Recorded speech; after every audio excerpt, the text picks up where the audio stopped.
every day you can read articles about getting ready to fight China, how we must... Yes, and all of that is simply to create a sufficient bow wave to ensure that the military-industrial complex gets all the money it needs.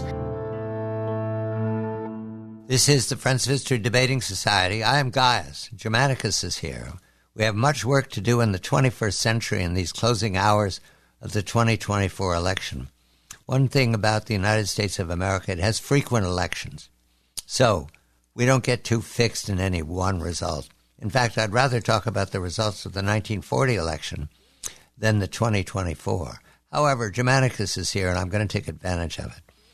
Germanicus, Tiberius, a.k.a. Joe Biden, and Cleopatra, a.k.a. Kamala Harris, and the youngest of the Gracchi, Donald Trump, and his able Sancho Panza, that would be Mr. Vance. They are finishing the campaign with lots of heated activity and travel, hopping through the swing states. But there are things to be said of their conduct throughout this campaign that have some purchase here in the first century A.D. We can recognize it. For example, Tiberius. He was a rascal. He was more than that because he turned loose the dogs of war on his own people after the Sejanus plot was exposed. It didn't take a lot of intelligence to expose it. Sejanus was a fool, and the Senate turned on him, and Tiberius ordered the execution of everybody who'd ever spoken to Sejanus. Mr. Biden does not in any fashion have that kind of authority, but he's capable of misconduct. How did you read Mr. Biden's accidental use of the derogatory term garbage in an open mic conversation the other day? There have been various interpretations. One is that it was purposeful. Another is that he misspeaks often, and this was easily confused grammar. Another is that it just comes with the territory when people betray you and abandon you, and his resentment is human scale. How did you read it, Germanicus? Good evening.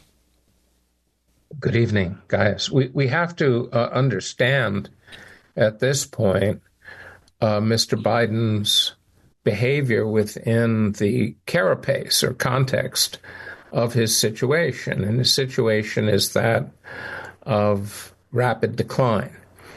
And yet, even in a situation of rapid decline, a man such as Mr. Biden will seek to maintain his dignity and honor as he sees it. And no matter how much his faculties, his intellectual and mental faculties may be failing, he is at root the man he is. And one could argue that in those circumstances that Mr. Biden is falling back quite naturally in his situation on the most primordial, the most basic elements of his own psyche. And we can see this over the several years of his presidency. He had become more irascible. He would lash out. He'd get angry. He would yell. He would do strangely intemperate things, all of which, in many ways, are not only consistent with the prognosis of his ailment, but also it's consistent with the man himself in that, as he is stripped of his dignity and as he sees it his honor, then he is going to lash out even more. He had totally departed from script, for example, when he said that Mr. Putin cannot continue. That was a really flagrant and perhaps dangerous eruption on his part. And of course, all along, Mr. Putin has allowed that. He hasn't responded. But the fact is that it was all to be expected in this circumstance that the person that he had chosen as vice president, for whom he had absolute contempt, and for whom his wife, Messalina the Elder, had even more than contempt, given the debate performance where Ms. Harris not only took him to task, but said in Jill Biden's mind absolutely unacceptable things, so that there was not only Mr. Biden's anger at being defenestrated, at being overthrown in a palace coup the way he was, but also with his wife's resentment and with his overall sense of himself being so overturned, so disgraced, so dragged through the mud as he was. Of course, I think he was just waiting for opportunities, and he didn't just do it once. With the garbage comment, he had done it at least one other time, and so he is essentially revealing, demonstrating to the world that he will not be treated that way, and I think that is something that Blue, meaning the Democratic Party, was not prepared for. They didn't imagine that after all these years of being a good soldier, where Mr. Obama would tell him, well, it's not your turn, Joe, when Hillary was nominated in 2016, he had enough. We turn to Cleopatra, campaign style of Cleopatra. I wrote down some notes, but they came to nothing. We're Roman men. I mean, 1st century AD, we see things straightforwardly. We can't figure out the second and third twist. You're either the might of Rome or you're not. Cleopatra, however, has this habit of being pious, extremely virtuous in her judgment of others. And it suits a law enforcement officer before a jury. The accused is a completely bad person. There's no element of success here, and we must punish the accused for being a bad person. Okay, but when you come to speaking of the future and being emperor, and then there's the other thing, the other aspect of Cleopatra's conduct, which is scorn for her adversaries. Right. The adversary is not only wrong, not only speaking poorly of the future, the adversary is wickedness and must be expunged. Now, perhaps that's, again, a prosecutor, but Cleopatra took on the role of being the emperor. And do I overhear this? Because I'm looking for another way of speaking. I'm looking for what the emperor is going to do for us, and I don't hear it. Her behavior, or as they would say in olden times, her mien, is not simply natural. It is, frankly, acceptable and even necessary. And this shows a process of evolution within the blue firmament, in which the executive has become an increasingly hallowed person. Augustus, for example, the first of our emperors, liked to present himself as pater familias, as first citizen, as a genial and even-tempered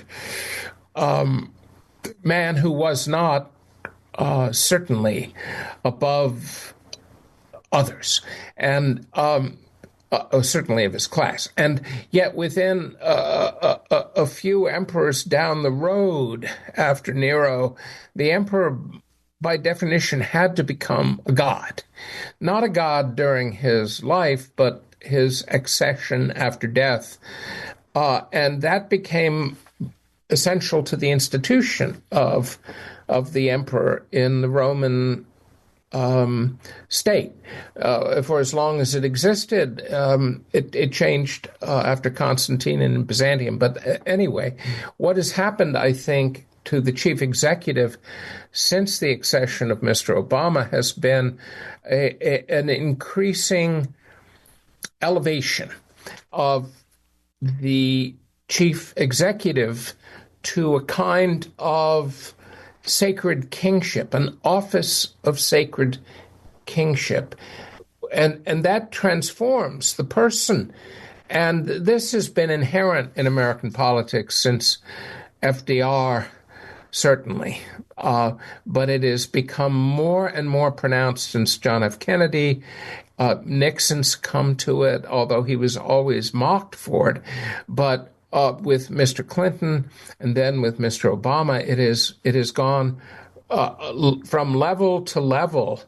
And so the comparison that we have been making to Cleopatra, I think, is apposite. It's absolutely apt. It's absolutely right on, because Cleopatra was certainly a sacred king. In fact, as Pharaoh of Egypt, she was a divine king. Right. And you know, you can see this in Miss Harris's behavior. When she was Attorney General, every morning she would walk into her office, and all of her assistants, all of the people around her would have to stand up as though they were courtiers, even attendants, and they would have to say, "Good morning, General." So this is not something new, but it is not something inherent simply to her as an individual.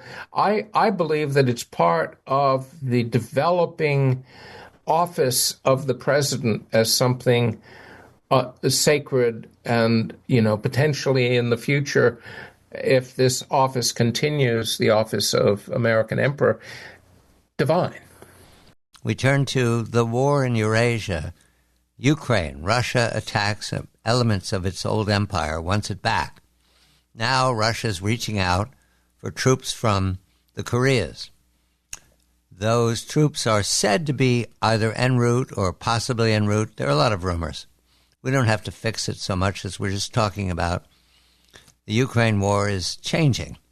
It's no longer just hold off the Russians or they'll be in Kiev. It's about the map, the Eurasian map, the world island. Germanicus, you've read the Ukraine war as futile for some time. The introduction of North Korean troops, does it give us any indication where the Kremlin is going? What's next on the shopping list? There's been a vote in Georgia said to be manipulated by Russia. Of course, every vote is manipulated by someone. There's been a vote in Moldova, and that is said to be manipulated by Russia, something to do with the EU. It's all very complicated. However, Russia clearly has plans, and does it include more than the old empire? Are they looking to build a bigger buffer states? How do you read this North Korean news? There's only one way to read it, and that is the determination of Russia and its leader, Mr. Putin, to achieve victory in this war and to essentially hold back and push off the aggressive forces of NATO, which, quite frankly, as the most insightful analysts have authoritatively presented, was what the U.S. and NATO were up to. They were engaged in an aggressive push against Russia. Russia, after responding fitfully and hesitantly, finally did so decisively. Even that didn't work. And now you have a mobilized Russia allied to China, Iran, and with a reinvigorated alliance with North Korea, which of course goes back to the Korean War and the relationship between Kim Il-sung and Stalin. And so this is an old relationship. And of course, the Koreans, to the extent that they are being brought in as troops, are being given the honor of getting some combat experience, which they haven't had since the Korean War. And it's being done in the context of the great mistake of Mr. Zelensky, which was to try and invade Russian territory in the hopes that that would somehow become a deus ex machina and really pull NATO directly into war with Russia. It didn't work. That gambit failed. And so North Korean troops are really simply being used in the context of the strict terms of the alliance. They're not being used in terms of any activity in Ukraine proper. And this brings us to some of the latest reports being made, frankly, by the the commanding heights of journalism and journalistic authority, namely the New York Times, that are finally beginning to acknowledge that Ukraine is on the cusp of catastrophe.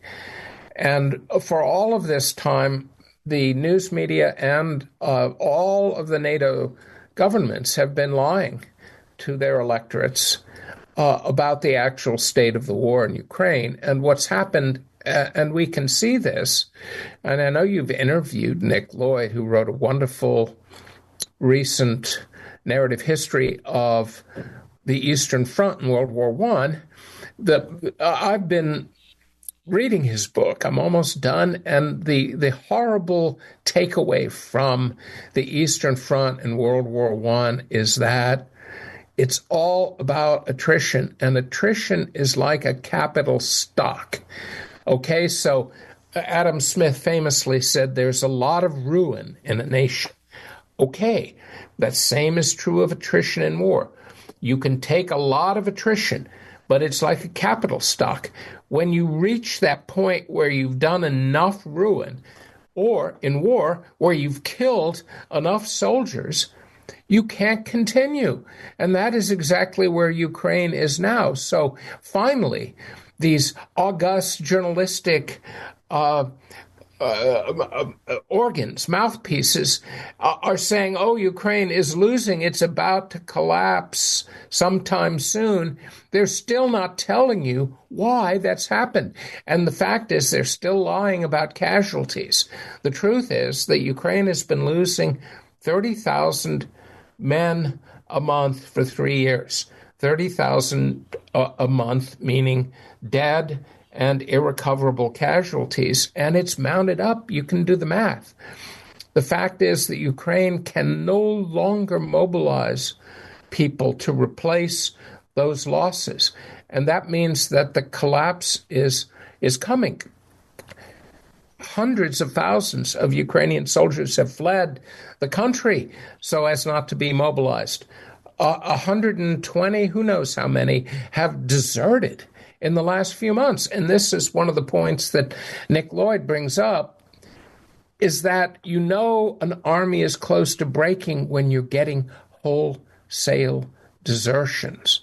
And that is where Ukraine is now. So we're trying to figure out how to sell this calamity, and yet the lies continue. And so the U.S., even more than NATO, because NATO is just a bunch of vassals serving the American interest, the U.S.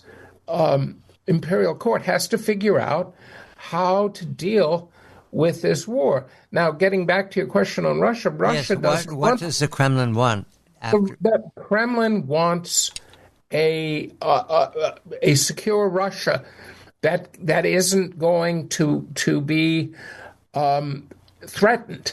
And the fact is that Ukraine is divided between Russians and Ukrainians. And Russia had to step in. But what do they want afterwards? Do they want the Rhine to be their frontier? What do they want? Well, listen, if Russia couldn't roll over Ukraine in 2 or 3 days, it's not going to roll over anybody else. Russia is a powerful country that we've made powerful by forcing it to go to war and learn how to make war in the modern context. You believe they'll stand down? It has limits. It has limits. You believe they'll stand down once Kiev abandons hope? You believe they'll stand down? Once there's a resolution and you have, say, a rump demilitarized. All right. It's Russia is not a revisionist power in the mold of Stalin's USSR. They don't want Georgia, no? Well, Georgia is, again, another place that is ambiguous. And, the U.S. has been very aggressive in Georgia. Yes. Well, I'm sorry, it isn't just Moscow meddling, it's the U.S. meddling. So I think when the Soviet Union fell apart, the U.S. acknowledged that there was a Commonwealth of independent states, all the states of the former U.S. And do they want the states? We wouldn't intervene in those states. But the Commonwealth of independent states are being reawakened. What does Russia want 5 years from now? What does Russia want from 10 years from now? Because they're bringing in Korea. That gives them opportunities here that they didn't have before.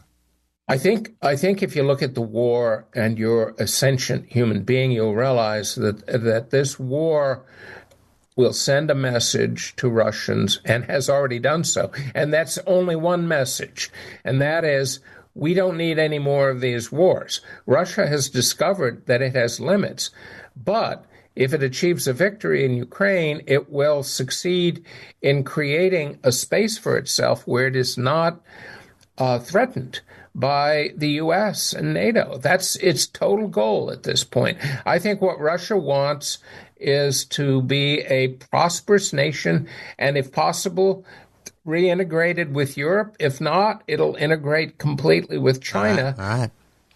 But it's not Stalin or Hitler. It's quite the opposite. This is a very constrained country. They've already suffered 80, maybe even more than 80,000 dead in this war. And they're not going to be up for fighting.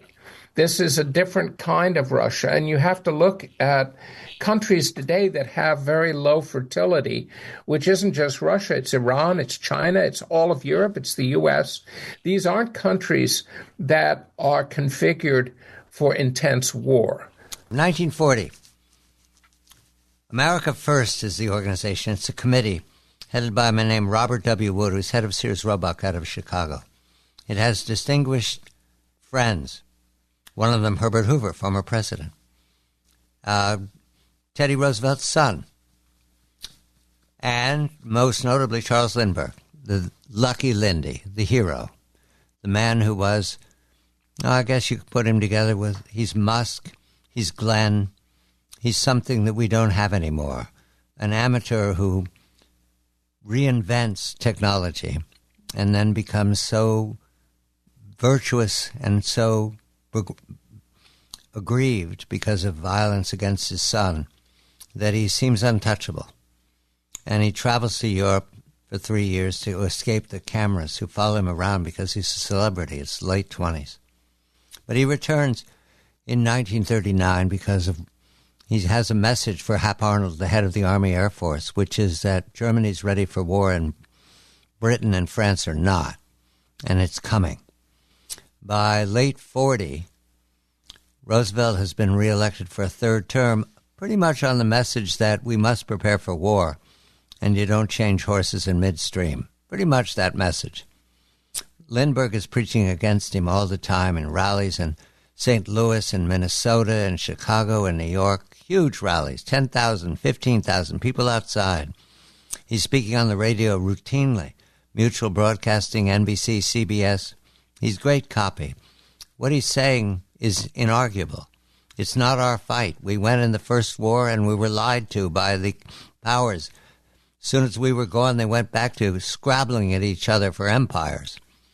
There was no sense to it. Why did we lose 50,000 on the battlefield? For what? It didn't save democracy.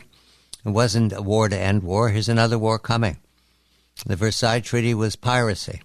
saying things that are controversial at the time, but today there's reason to believe it was an accurate assessment of what happened in the First War. However, Franklin Roosevelt, a genius, understood that he was up against a white knight in Lindbergh, and he used his office, his gift for dealing with the press. He also used the British Secret Service. He also used public opinion. He used the media, the networks, everything to convince America that it had to get ready for war without actually taking us to war. And then out of nowhere, really not even paying attention to it, the Japanese attacked Pearl Harbor. The expected attack was, perhaps Indonesia, perhaps the Philippines. Not Pearl Harbor, that's where the fleet is. And the first phone call from Churchill said, "What's happened? I've heard there's been an attack." And Roosevelt said, "Yes, you're right." And Churchill's response to that was, "Well, we're in it now." In other words, they'd overcome the resistance. But Germany didn't declare war for 4 days. And they were worried about it in those 4 days, because if Germany didn't declare war, they had to go to war in the Pacific, and that's not what they wanted. They wanted to defeat the Hitlerites. And Hitler did them the service of declaring war on the United States, and we were in it. I tell that story quickly, Germanicus, because the American public right now is resisting getting involved in the war in Europe, is resisting getting involved in the war in Eurasia. I don't sense at this point that the forces that Roosevelt assembled, state security, the newspapers, the FBI, he had Hoover tapping the phones of the America First Committee. He had special agents hired to hand out handbills against Lindbergh and call him a Nazi sympathizer and a carbon copy of Adolf Hitler. They had reason to believe that they were generating false documents claimed to be from German high command, cutting up Latin America and taking away the Catholic Church. All this was going on, and the public was still resistant. Here we are, 2024 in America, and we're Romans. We understand what war fever is. The Americans don't want to go to war is my measure. If you disagree, I welcome it. However, the Americans are as vulnerable as ever to going to war with Russia. We have two things going on here. How do you measure the next presidency, or the next presidency, or the next presidency? Is Washington capable of playing that game again that they played in 1940? The narrative of the dominant elites in the imperial court, and I'm not referring to Mr. Trump, the contender. I'm referring to the overall establishment. The commanding heights of America and its elite are desperate to maintain American hegemony, what they call American leadership. And their narrative pitch, their argument, is that this is a situation resonant to the late 30s. In fact, Mr. Brands, for example, whom you know and talk to, has said that everything today is like 1938. Yeah. And yet, lots of others do too. They constantly reiterate it as though this is a mantra. This is part of Scripture, and yet there is not only a profound difference; it is a night and day difference. In 1938, the United States had 30% of the world's manufacturing capability. The U.S.